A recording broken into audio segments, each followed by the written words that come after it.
जी part 2 start हो गया। आमिर भाई पिछला पार्ट रिकॉर्ड हो रहा था, मुझे क्यों लग रहा है कि नहीं हो रहा था। अच्छा वो पहले आप बंद कर चुके थे हैं। अच्छा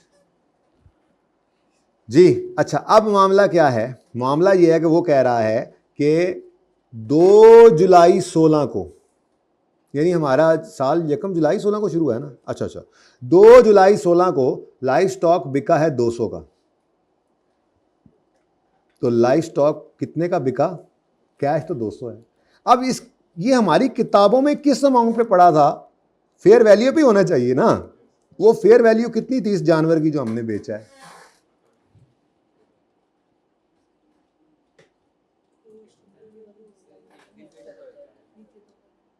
कॉस्ट तो फेयर वैल्यू नहीं है, यूं तो नहीं कह सकते, लेकिन वही वाला कॉन्सेप्ट यहां यूज कर सकते हैं कि अगर यकम जुलाई को हमारी 30 जून पे हमारी बैलेंस शीट बनी होगी तो आपका क्या ख्याल है, ये लाइव स्टॉक की fair value less cost to sell नहीं पड़ी हुई। अभी आपको पिछले सवाल में एक्सट्रैक्ट इसीलिए बनाकर दिए। आपकी बैलेंस शीट के अंदर बायोलॉजिकल एसेट किस में नजर आ रहा है, fair value less cost to sell. तो लेट्स से वो आपका हमारे सवाल में 30 जून 2016 की शाम को ये फेयर 1149 जो है ये fair value less cost to sell है। तो यकम जुलाई 16 की सुबह ये fair value less cost to sell है। तो एक दिन में कितना को फर्क पड़ गया होना है फेयर वैल्यू में। तो जो 200 रुपए का बिका है ये 200 ही इसकी फेयर वैल्यू है। यानी यूं समझ लें कि उसका गेन लॉस जो है वो पिछले साल के एंड पे रिकॉर्ड हो गया होगा जब पड़ा हुआ था। तो कोई ज्यादा ट्रांसफॉर्मेशन नहीं आई होगी।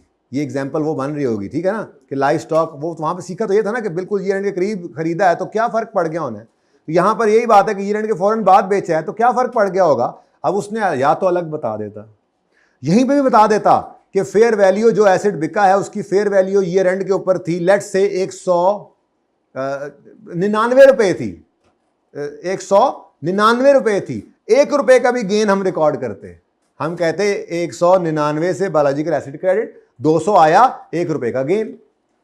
लेकिन उसने नहीं बताया कि जो एसिड बिका है उसकी फेयर वैल्यू कितनी है हमारे पास, इस दिन कितनी है, इस दिन तो यही होगी जितने का बिका है, कितने पर पड़ा था तो ईयर एंड पर ही फेयर वैल्यू पे गया होगा। तो ईयर एंड अभी गुजरा है इसलिए मेरे ख्याल से इसी पर ही पड़ा होगा। तो हमें कोई गेन लॉस इसमें आया नहीं था, ठीक है। ये जरा मसला था इस सवाल में। लेकिन अगर यही सवाल के अंदर वो लेट से कुछ अरसा बाद बेचता तो लाजमी था कि वो बताता कि 30 जून पर ये पड़ा था लेट से 200 पे, और लेट से जाके 2-3 महीने बाद बिका तो ये बिका होता फिर 215-20 का। तो हम कहते जी 200 क्रेडिट, 215-20 आ गया डेबिट, और बाकी क्या है गेन। वो गेन डिस्पोजल का गेन है, पीएनएल में जाता, पर ऐसा कुछ हुआ नहीं। ओके, और सही है, ये बात समझे हो। अब इसको साथ मिला दूं मैं ऐसे, आप क्योंकि जगह नहीं ना छोड़ी, तो पहले सिर्फ सीधा यूं लिख देता ना तो समझ ना आती है आपको कि ये क्या हुआ यार, ये कैसा डिस्पोजल है। समझ आ गई है, पक्की बात है। चलो एनू मुका लो, मेरे ख्याल से यही होना है बस। थेरी इसकी भी नहीं हुई, खैर चलें कोई बात नहीं। थेरी नहीं भी हुई तो एमसीक्यूज ट्राई तो करेंगे ना आप, मसले तो आपको आएंगे तो मैं कराऊंगा ना, मसले नहीं आएंगे तो फिर मेरा तो दिल नहीं करेगा ना कराने। अच्छा जी, क्या रह गया अभी। ओके, कहीं पर पहली बात है जनरल एंट्रीज कर रहे हैं, और जनरल एंट्रीज मैंने क्या कहा है, प्राइस हो या फिजिकल हो हमने इकट्ठी एंट्री करनी है। उसके बाद रेकंसिलिएशन भी बनानी है, तो क्या अलग अलग करेंगे इनको। उन्हें मुंह नहीं किया, उसने मुंह से नहीं बोला, जब तक नहीं बोलेगा तो हम खुद को, वैसे कोई मुसीबत इतनी है नहीं क्योंकि अलग अलग निकला हुआ है गेम, लेकिन हम स्टिल अपने उसूल पे कायम हैं। जब तक प्राइस फिजिकल अलग नहीं बोलोगे हमने रेकंसिलिएशन में भी अलग उसको करके नहीं दिखाना, ठीक है, और सही है। अच्छा, तो ये दोनों इकट्ठे हो गए, फिजिकल 27, प्राइस 45, तो टोटल दोनों का दोनों ही गेन है ना, गेन ऑन। तो गेन से बायोलॉजिकल एसिड बढ़ेगा, बायोलॉजिकल एसिड डेबिट और पीएनएल क्रेडिट। लेकिन कितना गेन है, 27 भी प्लस 45 भी, और ठीक है, बोलो चलो कितना, 72 और 7, सही है। एंट्रीज में तो वैसे ही सेम रखना है, रेकंसिलिएशन में भी एक ही 72 लिखेंगे हम इंशाल्लाह। क्यों लिखे हम अलग अलग, टाइम ज़ाया होगा एक लाइन लिखने में भी, ये फजूल का टाइम है। और अगर कह देगा तो हमारा गिवन है, हम बस price change physical change total gain कर देंगे, तोड़ के दिखा देंगे। ओके, नेक्स्ट, एकदम से ही एंट्रीज खत्म हो गई, इतना आसान था। आपको मसला क्या आया वैसे, dairy farm supplies were purchased 295 की। अच्छा, अब ये क्या है, आप छोड़ें, डेयरी फार्म है, स्टेशनरी, मैं यही कहने लगा था। देखो ना, आपके अगर आप दफ्तर में, आपका दफ्तर है तो वहाँ पे स्टेशनरी आपका स्टॉक होगी, और अगर आप फार्म पे बैठे हुए हैं तो वहाँ पे उनका चारा आपका स्टॉक है। लाइक स्टेशनरी, वहाँ की स्टेशनरी वही है, गाय भैंसों की स्टेशनरी वही है, ठीक है। अब यहाँ पे क्या होता था, आप 100 रुपये की स्टेशनरी खरीद कर लाए, आपने उसमें से इस साल में 80 की इस्तेमाल कर ली, तो बाकी 20 क्या है, आपका stock of stationery current assets में आएगा, और 80 रुपये आपके पीएनएल में एक्सपेंस, स्टेशनरी एक्सपेंस।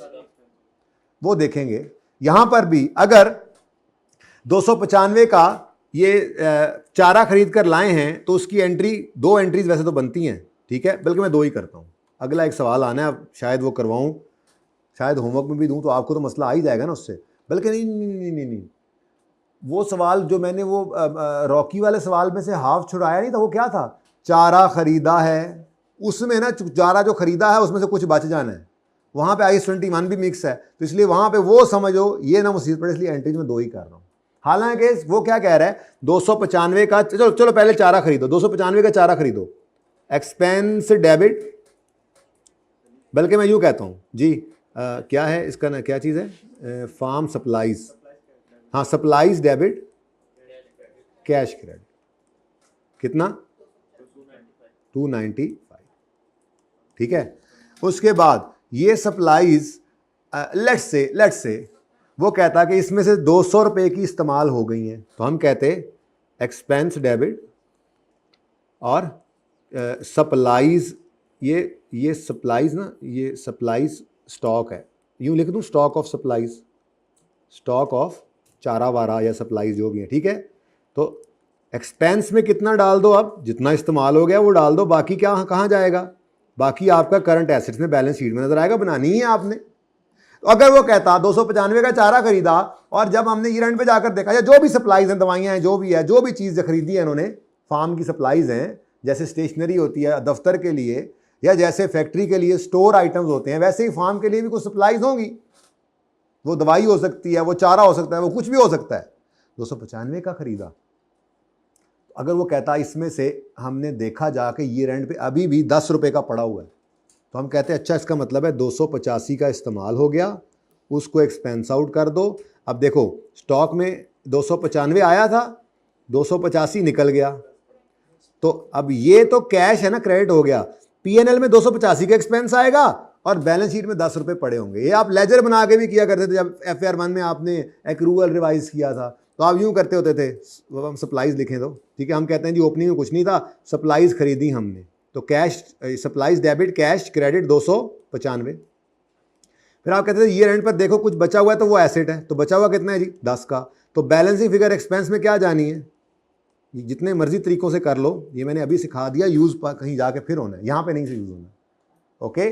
2 एंट्रीज बनती हैं, ठीक है। लेकिन यहां पर चूंकि उसने क्या कहा अगली लाइन में, कहता है dairy farm supplies were purchased and which were fully consumed during the year, सारा ही इस्तेमाल हो गया, तो इसका मतलब सारा ही क्या कर दो, पर मैं एंट्रीज स्टिल 2 कर रहा हूं, मेरी मर्जी,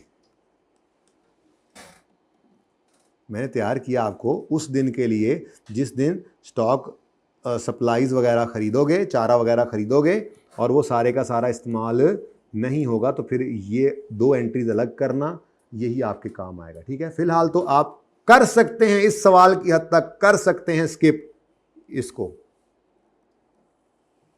आपकी एंट्री क्या बनेगी, एक्सपेंस डेबिट कैश क्रेडिट, तो ये तो बिल्कुल बचपन वाली एंट्री, इससे ज़रा बेहतर है, ये कर लें, सीख लें, अभी फ़ायदा हो जाएगा, जब कभी मौका आएगा तो उससे फ़ायदा हो जाएगा। Next and the last one is depreciation है 84,000, entry depreciation expense debit accumulated depreciation, ये क्या लाइफ स्टॉक की डेप्रीसिएशन है, हाँ अच्छा अच्छा अच्छा, कितना जी, 84।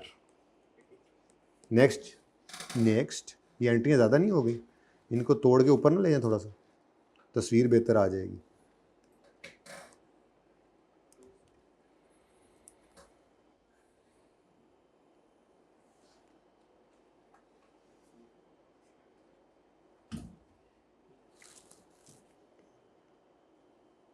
ठीक है जी, अब ज़रा बेहतर हो जाएगा आपके लिए।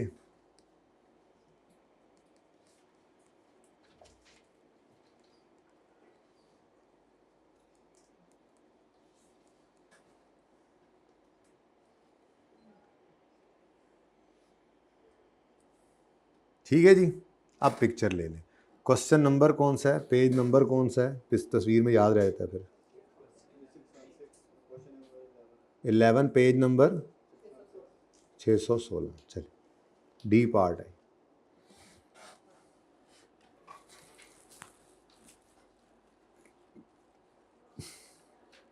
मुखिया नहीं हले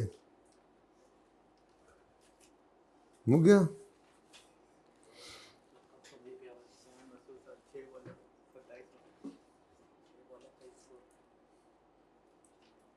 किस जान गुस्सा आया ऐसे। ये सारी चीज़ें तुम क्लास में बैठ के देखी हैं, जो मैं दिखा रहा था वो नहीं देखा था।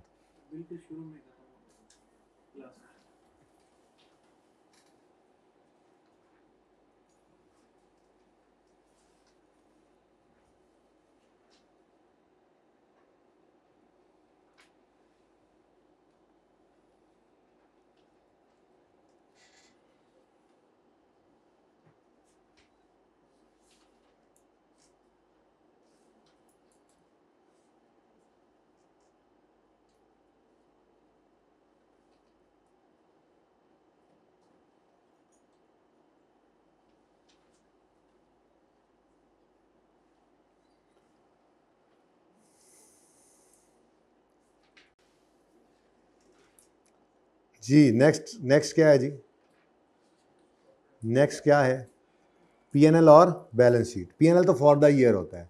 आपको जो ट्रायल गिवन है उसमें बैलेंस शीट आइटम्स ही होंगे। प्रॉफिट तो रिटेन अर्निंग में क्लोज हुआ पड़ा होगा, वो ओपनिंग रिटेन अर्निंग्स पड़ा है। तो पीएनएल फॉर द ईयर आना है और बैलेंस शीट जो है उसमें ओपनिंग बैलेंसेस उठाने हैं। ठीक है, तो ज़रा देखें।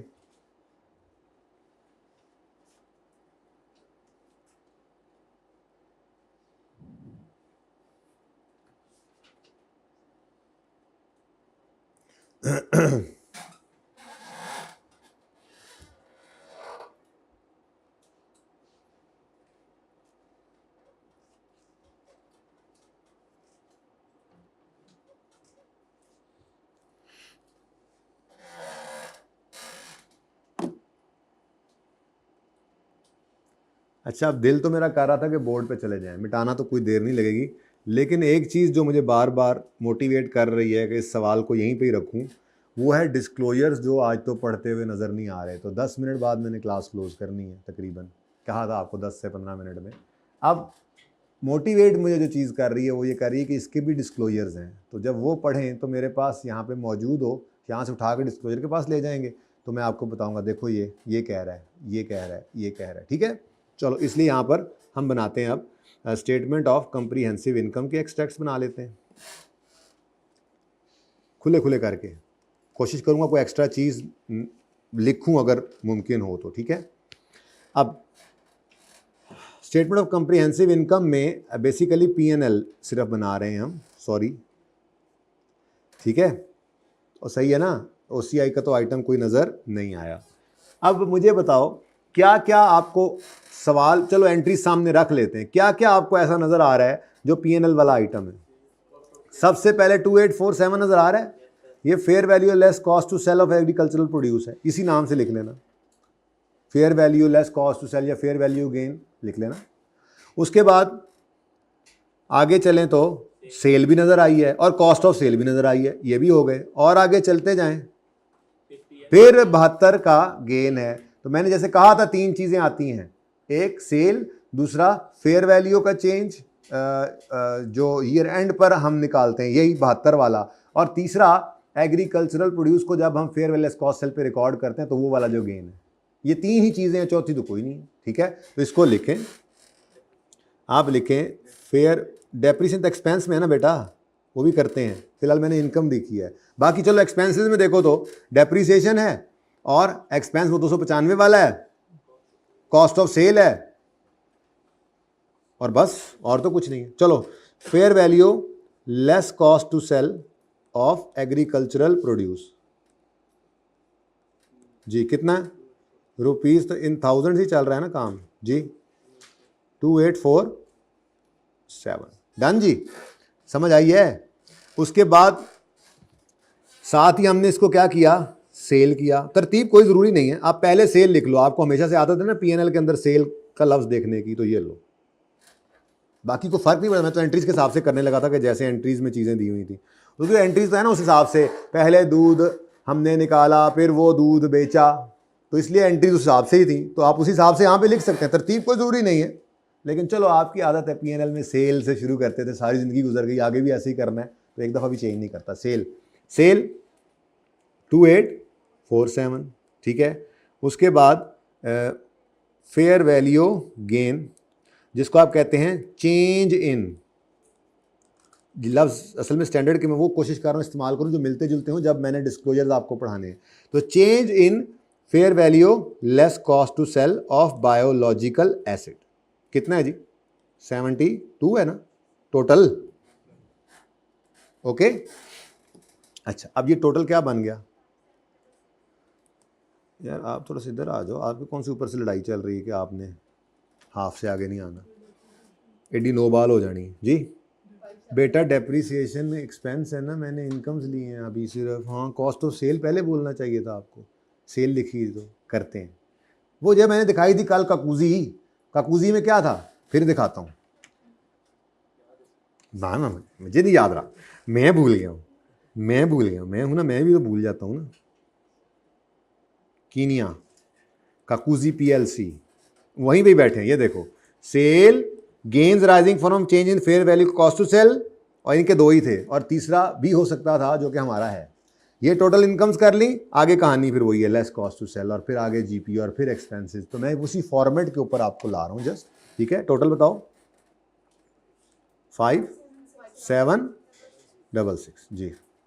उसके बाद ये क्या आ गया जी? टोटल इनकम आ गई, इसमें से लेस करो सबसे पहले तो कॉस्ट ऑफ सेल्स 28।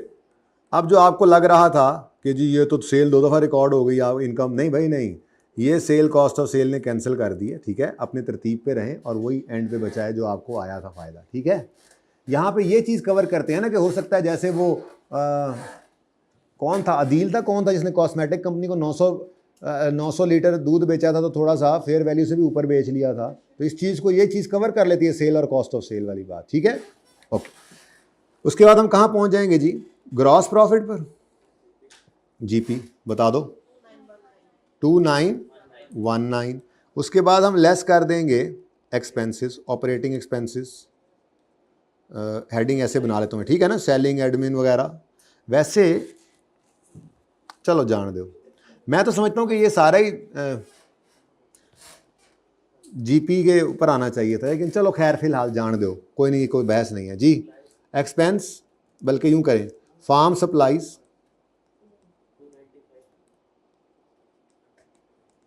मैं फार्म सप्लाईज जो है चारा नहीं समझता ना, को और सप्लाई समझ लूँगा, ठीक है। फार्म सप्लाईज, वैक्सीन वो भी उधर ही होनी चाहिए जी, 295 का खर्चा है, और डेप्रीसिएशन ये डिबेटेबल बात है, ऊपर भी लिख सकते थे नीचे भी, ठीक है, चलें जाने दे। वो कितना जी? 84 जी। नेट प्रॉफिट आ गया 25। ये 2540 कहाँ जाया करता था, कुछ याद है आपको? रिटेन्ड अर्निंग्स में, ओपनिंग रिटेन्ड अर्निंग्स अवेलेबल भी हैं। अब आ गई है बारी बैलेंस शीट की। ओपनिंग बैलेंसेस वो पड़े थे जो देख के आए थे, अभी लिखते हैं, और जिन में ड्यूरिंग द ईयर चेंज है उनको चेंज करके क्लोजिंग निकालेंगे, जिन में नहीं है उनको ऐसे ही लिख लेंगे, ठीक है। मैं तो कहता हूँ सारों को ही लिख लेंगे, ओपनिंग मैं लिख लेता हूँ, बाद में आप फिर देख लेना जिन में चेंज आया, जिनको मैंने काट के सीधा कर दिया, आप सिर्फ वही चेंज वाले तो साथ साथ लिखते जाएंगे, ठीक है। तो स्टेटमेंट ऑफ फाइनेंशियल पोजीशन के एक्सट्रैक्ट्स नहीं है एक्चुअली, ये तो फुल बन गई है, हाँ जी। As statement of financial position मुकम्मल ही बना रहे हैं, ठीक है जी। इसमें सबसे पहले नॉन करंट एसेट्स हैं, जिनमें आपका पुराना पीपीई तो आएगा ही, पीपीई जैसे आया करता था, पड़ा हुआ है ना ऊपर ये। अच्छा पहले वो लिखा होता, चल कोई नहीं 35-25, और मेरे ख्याल में इसमें कोई चेंज भी नहीं है, लेकिन डेप्रीसिएशन ड्यूरिंग द ईयर तो है, तो 35-25 साहब इधर आए, ओपनिंग, ये मैंने ओपनिंग लिख लिया। आगे क्या है जी? वो बायोलॉजिकल एसिड, वो लाइफ स्टॉक उसने नाम लिखा, तो मैं अपना नाम लिखूंगा, ठीक है। ओपनिंग कितने है जी 1149, इसमें तो वाह चेंजेस हैं, इसमें खरीदारी भी हुई है, बेचारी भी हुई है, बेचा भी है, और गेन लॉस भी आया। ठीक है, इसको भी ओपनिंग में रखें, 1 बाय 1 चलते जाएं, देखते जाएं और चलते जाएं। कैश एंड बैंक जी बेटा ये आना कहाँ पे है, करंट एसेट्स में। एक लाइन एहतियातन छोड़ देना, मेरे ख्याल से तो कुछ और नहीं आना, नजर नहीं आया, लेकिन आपने 1-2 लाइनें एहतियातन, खुला आपके पास सफ़ा है, एक लाइन छोड़ देना और अगली हेडिंग दो करंट एसेट्स की। ठीक है, और करंट एसेट्स के अंदर आपका कोई फीड शीट बच गया था, वो तो नहीं है, कोई स्टॉक पड़ा हो, इन्वेंट्री ऑफ मिल्क पड़ा हो, चलो मैं इन्वेंट्री ऑफ मिल्क लिख लेता हूँ, ये सिर्फ इसलिए लिख रहा हूँ कि मैं आपको दिखा दूं कि अगर 30 जून 31 दिसंबर की शाम को जो दूध निकला अगर वो सुबह बिका हो तो वो इन्वेंट्री में पड़ा हो सकता है, लेकिन हम लिख कर फिर जीरो कर लेंगे। नहीं, मैंने इसलिए लिखा कि एंट्रीज पूरी होती जाए। ठीक है ना, हर चीज़ लिख रहे हैं। तो इन्वेंट्री कितनी पड़ी है जी, पड़ी कोई नहीं है। अच्छा, पड़ी कोई नहीं है ना, इसलिए मैं फिलहाल सिर्फ कैश ही लिखता हूँ, वो फिर मैं ब्लू से लिखूंगा। ब्लू क्या है, जो चेंजेस हैं। तो ब्लैक जो है वो ओरिजिनल सवाल है, ब्लैक क्या है जी, ओरिजिनल सवाल है। ठीक है, अब ठीक है, तो कैश कितना पड़ा है साल के शुरू में 365, इसमें भी चेंजेस हैं। ठीक है, कैश आया कैश गया, कैश आया कैश गया। अब देखो ना, ओपनिंग भी है, डेबिट्स भी हैं, क्रेडिट्स भी हैं, तो एक्सट्रैक्ट्स भी होते तो कैश लिख सकते थे, लेकिन आज तो पूरी बैलेंस शीट बना रहे हैं। ठीक है, और आपको मैं मज़े की बात बताऊं, इस दफ़ा आई कैप के सवाल में फाइनल अकाउंट का फुल फ्लैश सवाल है इनकम स्टेटमेंट बैलेंस शीट का, और उसमें उसने IAS 41 की भी एडजस्टमेंट मिक्स की हुई है। तो ये जो आप कर रहे हैं ये हर दफ़ा बच्चे करते हैं, बस ध्यान से नहीं करते। चीज़ें सारी बहुत इंपॉर्टेंट होती हैं, पता है कौन सी चीज़ कहाँ आ रही है, तभी उसके साथ ट्रीटमेंट कर सकते हैं ना। सिर्फ पहला मेहनती वाला जो है वो सवाल करने के बाद आप समझेंगे बस आ गया मुझे IAS 41, तो ऐसे थोड़ा ही है। वो कहाँ और ये कहाँ तक पहुँचे हैं आप, थोड़ा टाइम तो इस पर लगता है। ये आखिरी लेक्चर ही, मेन लेक्चर समझे तो आखिरी है, बाकी कोई भी नहीं है। और MCQs को मसले वाले होंगे, को थोड़ी बहुत वो बियरर वगैरह, हाँ ग्रांट, ये छोटी छोटी चीज़ें हैं।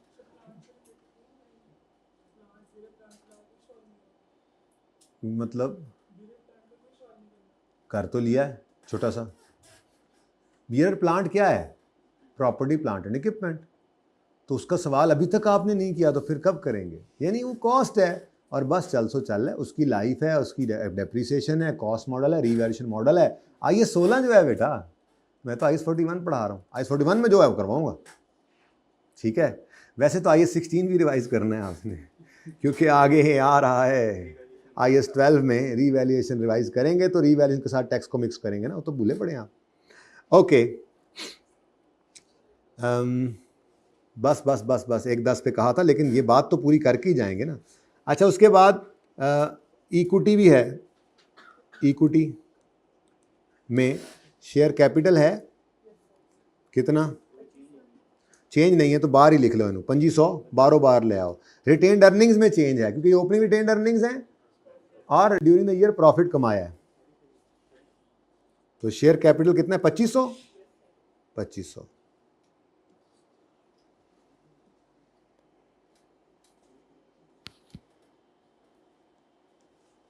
ठीक है जी, और रिटेन्ड अर्निंग्स ओपनिंग ये क्यों इधर लिखी मैंने 2539, क्यों प्रॉफिट ऐड करके क्लोजिंग निकालेंगे। ठीक है, और सही है। चलो अब क्या करना है, वही जो एंट्रीज की थी ज़रा फटाफट उनको पोस्ट करते जाते हैं। मैं तो कहता हूँ फिर पोस्टिंग ज़रा देख लेते हैं फटाफट। तो agricultural produce debit P&L credit. Agriculture produce तो मैंने लिखना भी पसंद नहीं की, क्योंकि वो कभी बैलेंस शीट में हो ही नहीं सकती, चाहे 30 जून पर, 31 दिसंबर पर, ईयर एंड पर शाम को भी निकालोगे ना वो दूध, उसी वक्त इन्वेंट्री में जाना। इसलिए मैं यहाँ पे लिख के जीरो नहीं करूँगा, बस उसकी एंट्री क्या है, आई तो गई, मैं इसकी एंट्री यूँ लिख देता हूँ, ये मैं कर देता हूँ।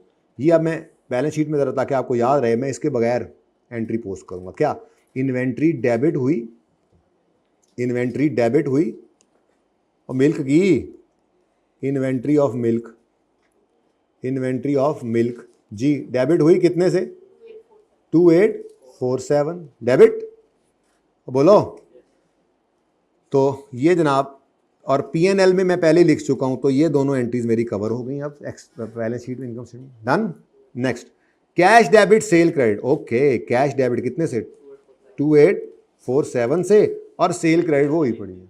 मैं पहले लिख गया, मुझे चाहिए था मैं एंट्रीज के साथ ही चलता। चले खैर अब दिखाता जाऊंगा। कैश डेबिट, सेल क्रेडिट, और साथ ही cost of sale debit, inventory credit. तो cost of sale debit, inventory, चलो शाबाश क्रेडिट, और ये कितना रह गया 0, और इसको उठाकर हम ले आए आगे। पता नहीं इससे भी आगे ना जाना पड़े, फिलहाल यहां तक तो आ ही गए। चलें जी, ओके। कैश को जरा अगली लाइन में लिख लेंगे यार, कौन सा मसला है। नेक्स्ट अगली entry, biological asset debit, cash credit. तो +41 -41, debit credit, done. Next cash debit biological asset credit, +200, cash debit -200। और अगर कोई गेन लॉस आया होता तो यहां पे जीपी के बाद अदर इनकम के तौर पे यहां पे आ जाता, पर वो आया नहीं था। सिंपल, ठीक है। एक्स्ट्रा बातें ज्यादा जरूरी होती हैं, सवाल के बाहर पड़ी होती हैं, जो कर रहा होता है बंदा डिस्कस, वो ज्यादा जरूरी होती हैं। Biological acid debit, biological acid debit कितने से 72 से, और पीएनएल क्रेडिट। ये असल में मैं ना माजरत के साथ मैं उस वक्त जज्बाती होकर लिख गया, ये मुझे एंट्रीज करके आना चाहिए था ताकि आपको जरा अच्छा समझ आता है। 12 साथ साथ अब मैं टिक करा रहा हूं। Okay, next stock of supplies debit, cash credit. मैं ये भी चाहूंगा कि आपको नजर आए और फिर जाए, ताकि अगले सवालों के लिए आपकी तैयारी हो जाए। तो supplies, stock of supplies, stock supplies का जी, ये भी 2 एंट्रीज करवा रहा हूं जबरदस्ती जी।